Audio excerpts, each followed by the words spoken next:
में कि हमें आदेश मिले सरकार द्वारा आर्मी हेडक्वार्टर से, हम तुरंत फौरन अपना आदेश मिलेगा। एडमिनिस्ट्रेशन ड्यूटी, इस सड़क की सुरक्षा, रेलवे स्टेशन की सुरक्षा, सैनिकों को मोबिलाइज होने के पूरे मौके मिले और जो भी एडमिनिस्ट्रेशन ड्यूटियां आपको मिलती हैं तो उन्हें करने के लिए, और जनता को मॉक ड्रिल, उनको सुरक्षित स्थानों में पहुंचाना, इवैक्यूएशन करवाना, ये भी अपने आप में युद्ध ही है। युद्ध केवल बॉर्डर पर नहीं होता, युद्ध के कई चरण होते हैं। तन मन धन से भी सहयोग किया जा सकता है। एक व्यक्ति एक दिन का 1 रुपया देगा तो 140 करोड़ रुपए एक दिन में होते हैं। इस्लामिक आतंकवाद, इस्लामिक आतंकवाद, भारत माता की जय, भारत माता की जय। देश के गद्दारों को गोली मारो, सालों को देश के गद्दारों को गोली मारो, सालों को। नमस्कार, यह शहीद सुरेंद्र सिंह चौक पर गौरव सेनानी संगठन के लोग, यानी गौरव सेनानी संगठन के पूर्व सैनिक, और यहाँ पर आते जाते लोग भी धीरे धीरे उनका सहयोग देते हुए, और जो कल रात ऑपरेशन सिंदूर, जो सिंदूर उजाड़ने की कोशिश की थी उग्रवादी ने, धर्म का नाम लेकर मारा था कश्मीर में, कि जाओ अपने प्रधानमंत्री को बताना, पति को मार दिया, पत्नी का सिंदूर उजड़ गया।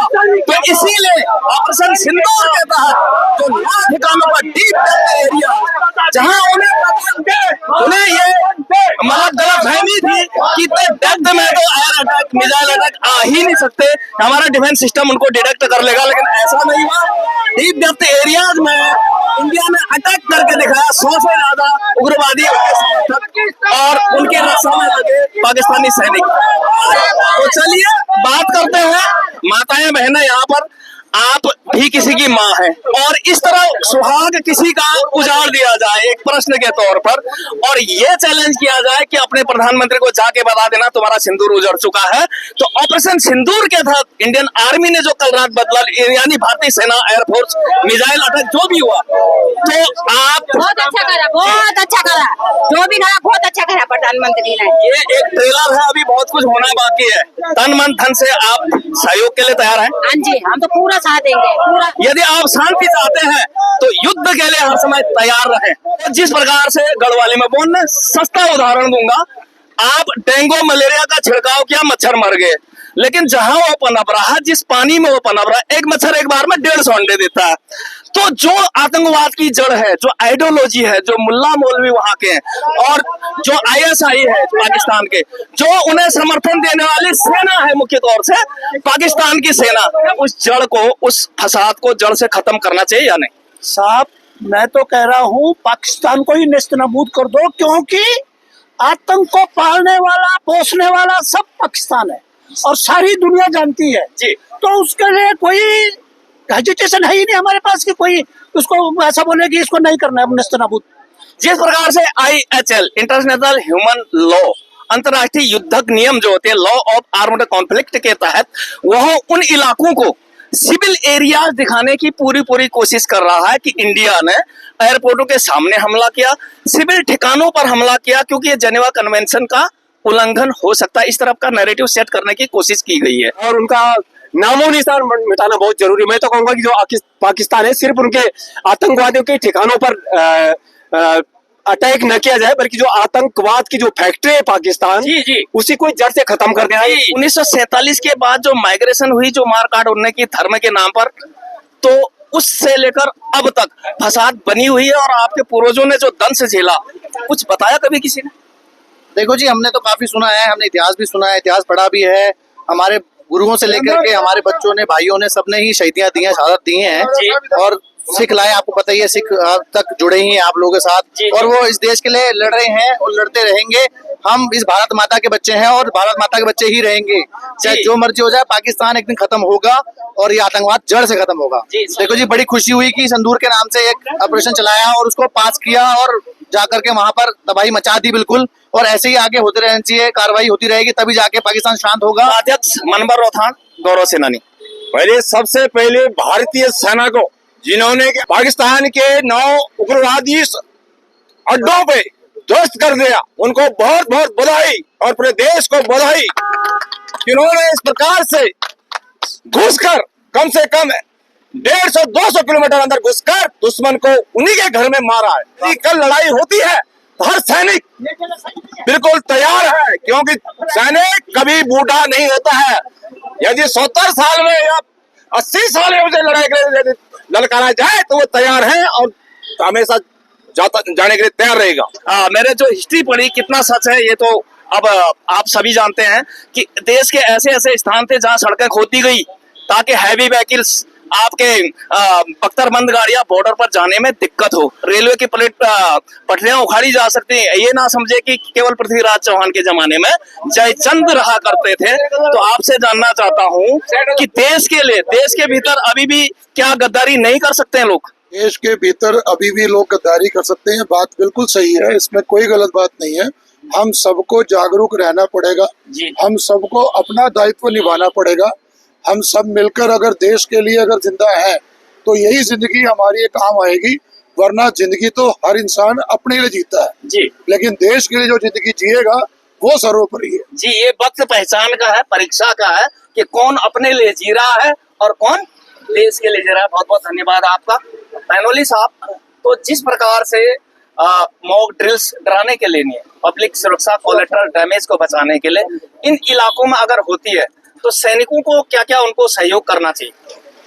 देखो साहब, आम पब्लिक को हम सैनिक होने के नाते ये बता सकते हैं कि आपको कौन कौन सी जगह पे सुरक्षा मिल सकती है जी। जैसे दीवार का कॉर्नर, यस, मकान के अंदर है तो कमरे का जो तिकोना बनता है वहां पर, इस तरीके की जगह पर हम सिविलियन आदमियों को समझा सकते हैं और वो हमने व्यवस्था कर भी रखी है और बता भी रहे लोगों को। जैसे हवाई हमले में बताया जाता है कि हरकत ना करे, हरकती टारगेट जल्दी दिखता है। गाड़ी पर, सड़कों पर, हाईवे पर चल भी रहे मुख्य हाईवे जिसको या मुख्य पुल जिसको वो जीटीआई मान सकता है, टारगेट मान सकता है, तो वो लाइटें ऑफ करना इत्यादि का। लाइटें ऑफ तो सिर्फ इसलिए है साहब कि उसको दिखाई न दे, दुश्मन को ये दिखाई यानी वो टारगेट रिकॉग्नाइज ना कर पाए, इस प्रकार की कार्रवाई करनी। इसके अलावा यदि कोई घायल खुदा ना खास्ता हो जाता है उनको इवैक्यूएशन करना। जय हिंद, जय भारत, भारत माता की जय। सबसे पहले जो आज ऑपरेशन सिंदूर लॉन्च हुआ है उसकी और उसका जो परिणाम निकले हैं, सभी देशवासियों को, सभी सेनाओं को और सभी को बधाई। पाकिस्तान को आर्थिक रूप से भी और युद्ध के रूप से भी दोनों तरफ से त्रास्त किया जाएगा। और सबसे पहले भारतीय सेना को और हमारे देश को चाहिए कि वो पाकिस्तान में जो आतंकवाद के अड्डे हैं सबसे पहले उनको खत्म करे और पाकिस्तान को इतना मजबूर कर दे कि पाकिस्तान या तो उन आतंकवादियों को भारत को सौंप दे या तो उनका खात्मा खत्म कर दे। जरा नौजवानों से मिलते हैं। देश के नाम जोश, हाउ इज द जोश? ऑपरेशन सिंदूर, सिंदूर उजाड़ने की जो धमकी दी थी, चैलेंज किया था, बदला आपको कैसा लगता है? जय हिंद, मेरा नाम विक्रम सिंह नेगी है। जैसे कि आपको पता है आज हमारी वायुसेना ने बहुत ही अच्छा काम किया है। ऑपरेशन सिंदूर के तहत हमने पाकिस्तान के पाकिस्तान में 6 ठिकानों पे और पीओके में 3 ठिकानों पे हमने गोलाबारी की है। बहुत ही अच्छा काम किया भारतीय वायुसेना ने।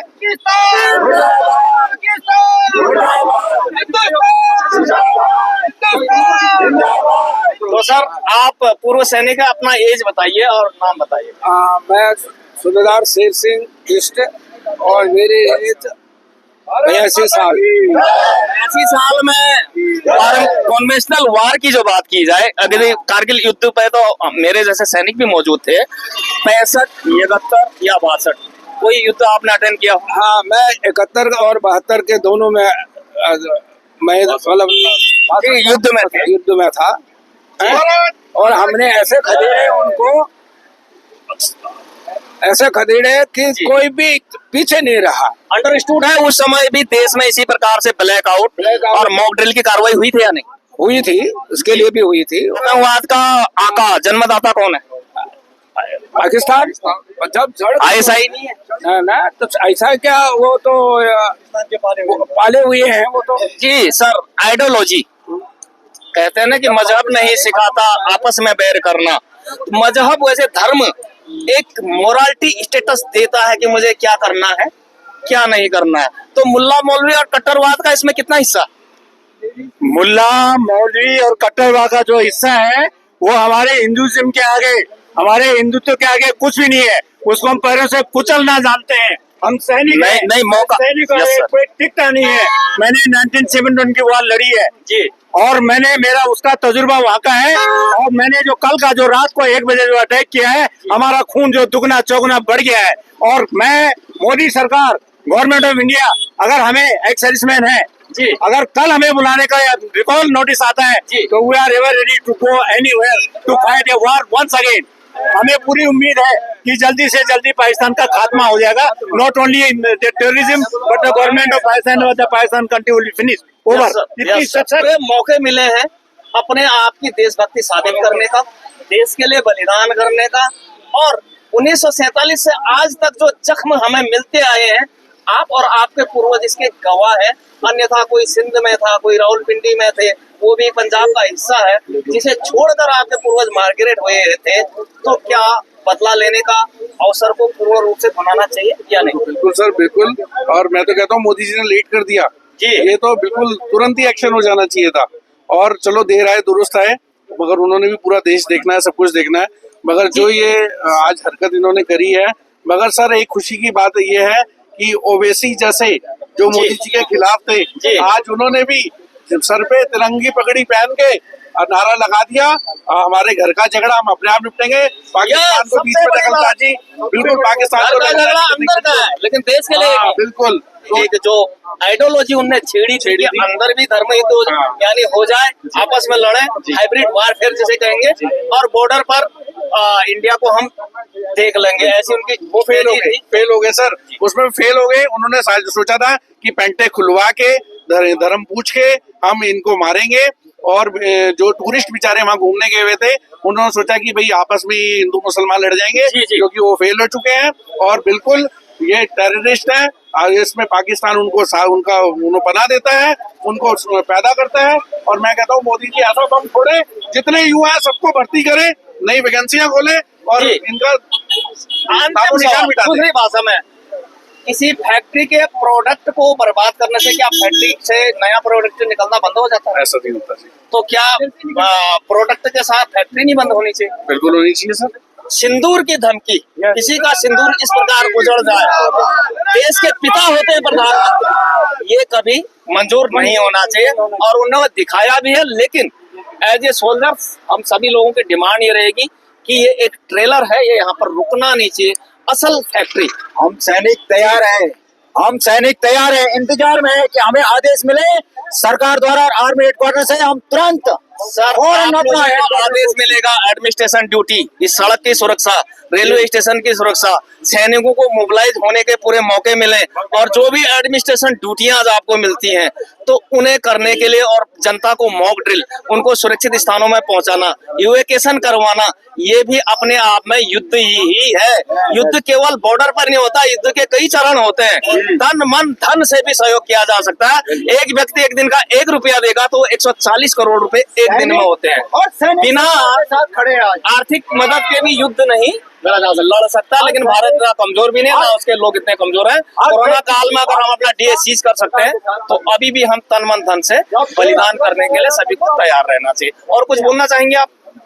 Thank you. देश का युवा साथ खड़ा है मोदी जी के भी, और अपनी आर्मी के साथ भी खड़ा है, और वायुसेना के साथ भी खड़ा है। भारत माता की, भारत माता की। धन्यवाद देने के लिए ऑपरेशन सिंदूर की सफलता पर ये जश्न मनाया गया यहाँ पर। तो बने रहे परिहार विजय पथ के साथ। जय हिंद, नमस्कार, वंदे मातरम।